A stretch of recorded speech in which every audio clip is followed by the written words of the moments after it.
তুই পারলি পারলি আমার সাথে বিশ্বাসঘাতকতা করতে? তোর মনে একটুও বাঁধলো না? একটুও না? তুই কি মানুষ? মাঝে মাঝে আমার মনে হয় তুই মানুষ না, তুই একটা অমানুষ।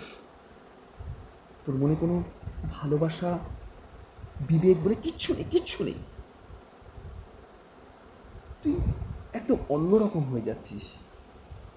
আগে তোকে একরকম দেখেছিলাম, এখন তুই পুরোটাই বদলে গেছিস। ছি, ছি ছি, আমি ভাবতে পারছি না তো এতটা পরিবর্তন মাত্র একটা বছরে। ছি, তোকে আমার বন্ধু ভাবতে ঘেন্না হয়, ঘেন্না হয়। একটা কথা কান খুলে শুনে রাখ, আজ থেকে তোর আমার বন্ধুত্ব এখানেই শেষ। আজকের পর থেকে তুই আমার বন্ধু নোস, আমিও তোর বন্ধু নই। দূর হয়ে যা আমার সামনে থেকে, দূর হয়ে যা।